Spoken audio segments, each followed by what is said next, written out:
നന്ദിനിയെ വാർഡിലേക്ക് മാറ്റിയിരുന്നു. അപകടനില തരണം ചെയ്തുവെങ്കിലും അവൾ അപ്പോഴും ബോധാവസ്ഥയിലേക്ക് എത്തിയിരുന്നില്ല. പഞ്ചായത്ത് പ്രസിഡന്റ് രത്നാകരക്കുറുപ്പ് ഇടപെട്ട് അവൾക്കായി ഒരു പേവാട ഏർപ്പാടാക്കിയിരുന്നു. ആ റൂമിൽ അവളോടൊപ്പം കുമാരൻ മാത്രമാണ് ഉണ്ടായിരുന്നത്. രാഘവനും ഭാരതിയും വീട്ടിലേക്ക് മടങ്ങിയിരുന്നു. ഡോക്ടർമാർ ഇടയ്ക്കിടയ്ക്ക് വന്ന് നന്ദിനിയെ പരിശോധിക്കുന്നുണ്ട്.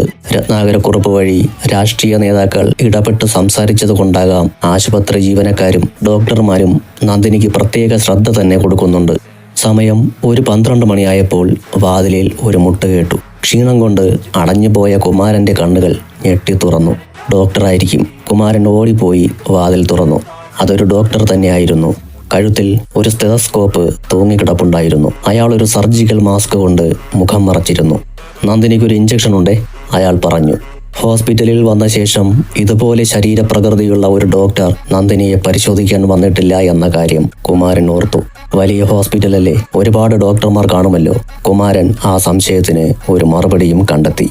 ആ ഡോക്ടറുടെ വരവിൽ എന്തോ ഒരു അസ്വാഭാവികത അപ്പോഴും കുമാരന്റെ മനസ്സിൽ അവശേഷിക്കുന്നുണ്ടായിരുന്നു.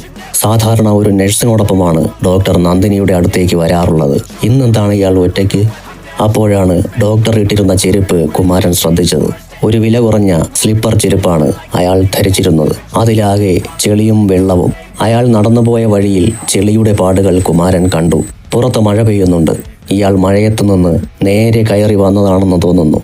ഇവിടെയുള്ള ഒരു ഡോക്ടറും ഇത്തരം ചെരുപ്പിടാറില്ല. ഇനി അഥവാ ഇട്ടാൽ തന്നെ ഇങ്ങനെ സീരിയസ് ആയി കിടക്കുന്ന ഒരു പേഷ്യന്റിന്റെ റൂമിലേക്ക് ഇതുപോലെ ചെളിയും ചവിട്ടി കടന്നു വരില്ല.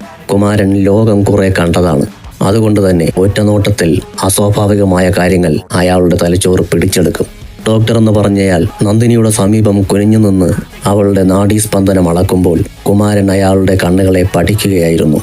അയാളുടെ കണ്ണുകളിൽ സംശയം തോന്നിപ്പിക്കുന്ന ഒരു പരിഭ്രമം പ്രകടമായിരിക്കുന്നുണ്ട് എന്ന് കുമാരനെ കണ്ടെത്താൻ സാധിച്ചു.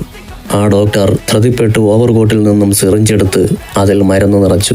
അത് കണ്ടാൽ ആർക്കും മനസ്സിലാകും അയാൾ ആദ്യമായിട്ടാണ് ഈ പണി ചെയ്യുന്നത് എന്ന്. അയാൾ സിറിഞ്ചിൽ നിന്നും എയർ കളയാൻ നിൽക്കാതെ നന്ദിനിക്ക് ഇഞ്ചക്ഷൻ എടുക്കാൻ തുടങ്ങിയതും അയാൾക്ക് ഇഞ്ചക്ഷൻ എടുക്കാൻ പോലും അറിയില്ലെന്നും അയാൾ യഥാർത്ഥ ഡോക്ടറല്ലെന്നും കുമാരന് പരിപൂർണ ബോധ്യം വന്നു. അപകടം മണത്ത കുമാരൻ മുന്നോട്ട് കുതിക്കുകയും ഇഞ്ചക്ഷൻ എടുക്കാൻ തുടങ്ങിയ അജ്ഞാതനെ പിന്നോട്ട് പിടിച്ചു തള്ളുകയും ചെയ്തു. കുമാരൻ അലറി, "നീ ആരാടാ?" അജ്ഞാതന്റെ കണ്ണുകളിൽ പിടിക്കപ്പെട്ടു എന്ന പരിഭ്രമം തെളിഞ്ഞു. പെട്ടെന്നയാൾ കുമാരനെ തന്റെ ബലിഷ്ഠമായ കരവലയത്തിനുള്ളിലാക്കി. അപ്പോഴേക്കും അയാളുടെ കയ്യിൽ എവിടെ നിന്നോ ഒരു കത്തി പ്രത്യക്ഷപ്പെട്ട് കഴിഞ്ഞിരുന്നു. ആ കത്തി കുമാരന്റെ കഴുത്തിൽ ചോര പൊടിയും വണ്ണം ബലമായി അമർത്തിക്കൊണ്ട് അയാൾ മുരണ്ടു. "ശബ്ദമുണ്ടാകരുത്, കൊന്നുകളയും ഞാൻ." കുമാരൻ ശബ്ദമുണ്ടാക്കിയാൽ പുറത്തുനിന്നും ആൾക്കാർ അകത്തേക്ക് വരുമെന്നും താൻ പിടിക്കപ്പെടുമെന്നും അയാൾക്കുറപ്പുണ്ടായിരുന്നു. "നിങ്ങൾക്കെന്താ വേണ്ടത്?" അയാളുടെ കത്തിമുനയിൽ നിന്നുകൊണ്ട് പരിഭ്രമത്തോടെ കുമാരൻ ചോദിച്ചു. "വേണ്ടത് ഞാനെടുത്തോളാം" എന്ന് പറഞ്ഞ് അയാൾ കുമാരനെ ഒരു കസേരയിലിരുത്തി കൈകൾ പുറകോട്ട് വച്ച് കസേരയുമായി ചേർത്ത് ബന്ധിച്ചു. കുമാരന്റെ വായിൽ കീറിയെടുത്ത ബെഡ്ഷീറ്റിന്റെ കഷണങ്ങൾ കുത്തിക്കയറ്റിയ അയാൾ ഇനി കുമാരന്റെ ഒച്ച പൊങ്ങില്ല എന്ന് ഉറപ്പുവരുത്തി. അതിനുശേഷം അടഞ്ഞുകിടന്ന വാതിലിന്റെ ഓടാമ്പലിട്ട് പുറത്തുനിന്നാരും അകത്തേക്ക് വരാതിരിക്കാനുള്ള മുൻകരുതലും എടുത്തു. "നിന്റെ മോളെ ഞാൻ വിഷം കുത്തിവെച്ച് കൊല്ലാൻ പോവുക. പാവം, ചാവാൻ ഒരുപാട് കൊതിച്ചതല്ലേ. തിരികെ ജീവിതത്തിലേക്ക് വരേണ്ടി വന്നാൽ അവൾക്ക് സങ്കടമാവില്ലേ?" മാസ്കിനിടയിലൂടെ അയാൾ ചിരിക്കുകയാണെന്ന് അയാളുടെ കണ്ണുകൾ വിളിച്ചു പറഞ്ഞു. കുമാരൻ ദുർബലമായ ശബ്ദത്തിൽ മുക്കുകയും ഞരങ്ങുകയും ചെയ്യുന്നുണ്ടായിരുന്നു. തന്റെ മകളെ ഉപദ്രവിക്കരുതേ എന്നായിരിക്കാം ആ സാധു പറയാൻ ശ്രമിച്ചത്. പക്ഷേ ഒരു പിതാവിന്റെ സങ്കടത്തിനു മുന്നിൽ കീഴ്പ്പെടുന്ന മനസ്സോ മനസാക്ഷിയോ ഒന്നും ആ അജ്ഞാതനുണ്ടായിരുന്നില്ല എന്ന് വ്യക്തമാക്കുന്ന തരത്തിൽ കയ്യിൽ സിറിഞ്ചുമായി ആ പാതകി നന്ദിനിയുടെ അടുത്തേക്ക് നടന്നു. ഈ സമയം കണ്ണനും ഗിരിയും നന്ദിനി കിടക്കുന്ന റൂമിന്റെ മുന്നിലെത്തി. റൂം അടഞ്ഞു കിടക്കുകയാണ്. അവർ ശക്തിയായി വാതിലിൽ മുട്ടി. "തുറക്കുന്നില്ലല്ലോ," കണ്ണൻ ആശങ്കയോടെ പറഞ്ഞു. "ചിലപ്പോൾ കുമാരേട്ടൻ ഉറങ്ങിപ്പോയി കാണും, ഒന്നുകൂടെ വിളിക്കാം." ഗിരീഷ് വീണ്ടും വാതിലിൽ മുട്ടി. ഇപ്പോഴാ ഒരു ഡോക്ടർ അകത്തേക്ക് കയറിപ്പോയത്. അല്പം അകലെയായി ഒരു കസേരയിലിരുന്ന ഒരു വൃദ്ധൻ അവരോട് പറഞ്ഞു. അത് കേട്ട് കണ്ണനും ഗിരിയും നടുങ്ങിപ്പോയി.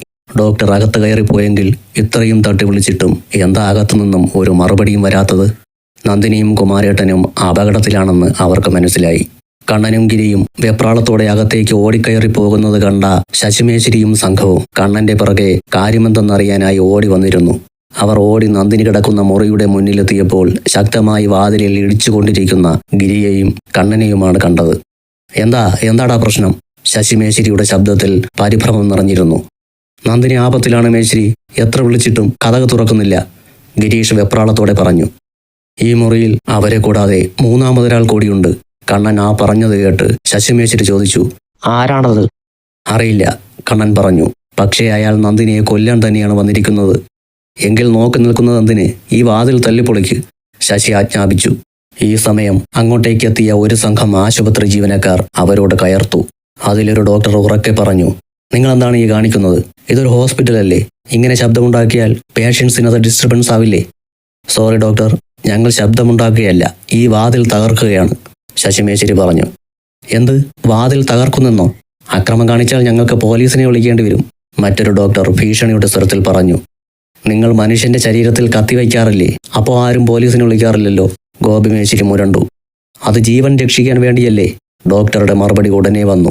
എങ്കിൽ ഇതും ജീവൻ രക്ഷിക്കാൻ വേണ്ടി തന്നെ, അതും പറഞ്ഞ് ഗോപിമേശ്വരി വാതിലിൽ ചാടിയൊരു ചവിട്ട് കൊടുത്തു. ആ വാതിലിന് വലിയ ഉറപ്പൊന്നും ഉണ്ടായിരുന്നില്ല. വാതിലിന്റെ സാക്ഷകൾ ഊരിത്തെറിച്ച് അത് മലർക്കെ തുറന്നു. അകത്തവർ കണ്ട കാഴ്ച ഞെട്ടിപ്പിക്കുന്നതായിരുന്നു. കസേരയിൽ ബന്ധനസ്ഥനായിരിക്കുന്ന കുമാരൻ. നന്ദിനി ബെഡിൽ കണ്ണടച്ചു കിടപ്പുണ്ട്. പക്ഷേ അവർ പ്രതീക്ഷിച്ച അക്രമി അവിടെ ഉണ്ടായിരുന്നില്ല. ബന്ധനസ്ഥനായിരിക്കുന്ന കുമാരനെ കണ്ടപ്പോൾ ആശുപത്രി ജീവനക്കാരും അമ്പരന്ന് പോയിരുന്നു. എന്താണ് സംഭവിച്ചത് എന്ന് അവർക്കൊരെത്തും പിടിയും കിട്ടുന്നുണ്ടായിരുന്നില്ല. കുമാരൻ എന്തോ പറയാനായി ശ്രമിച്ചുകൊണ്ടിരിക്കുകയായിരുന്നു. വായിൽ തുണി തിരുകിയിരിക്കുന്നതിനാൽ അതിനയാൾക്ക് കഴിയുന്നുണ്ടായിരുന്നില്ല. എല്ലാവരും കുമാരന്റെ അടുത്തേക്ക് ഓടിച്ചെന്നു.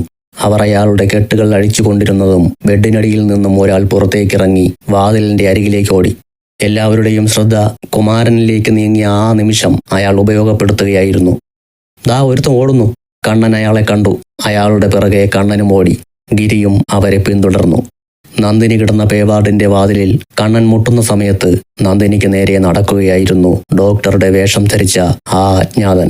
ഹോസ്പിറ്റലിലെ തന്നെ ചിലരുടെ ഒത്താശയോടെ നന്ദിനിയുടെ മുറിയിൽ കയറിപ്പറ്റാൻ സാധിച്ച അയാൾ ഒരു പൂവ് നുള്ളിയെടുക്കുന്ന അത്ര എളുപ്പത്തിൽ നന്ദിനിയുടെ ജീവൻ എടുക്കാമെന്നാണ് കരുതിയിരുന്നത്.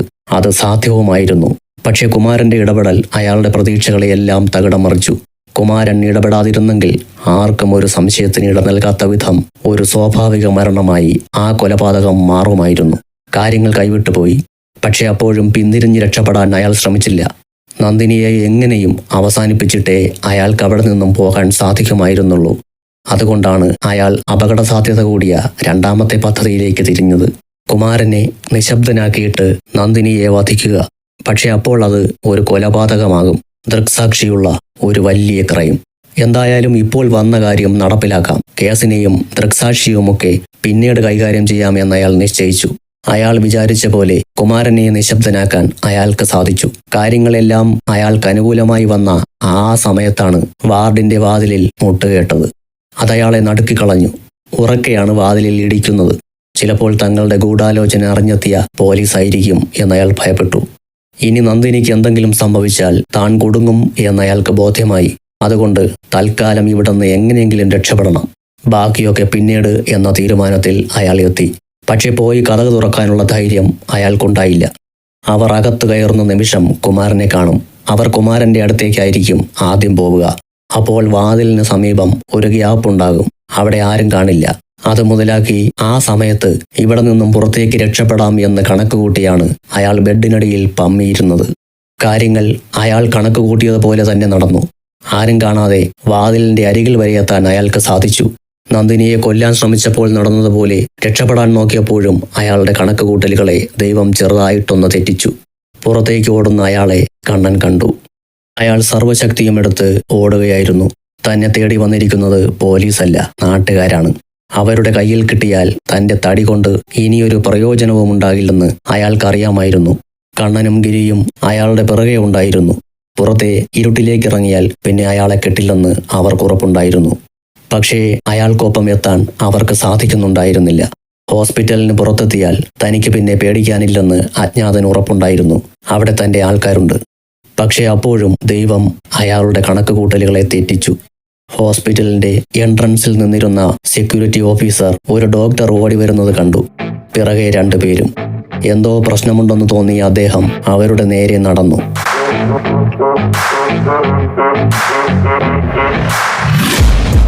taking shots at the enemy. I'm gonna make it to the top, leave a legacy. If I got something to say, you better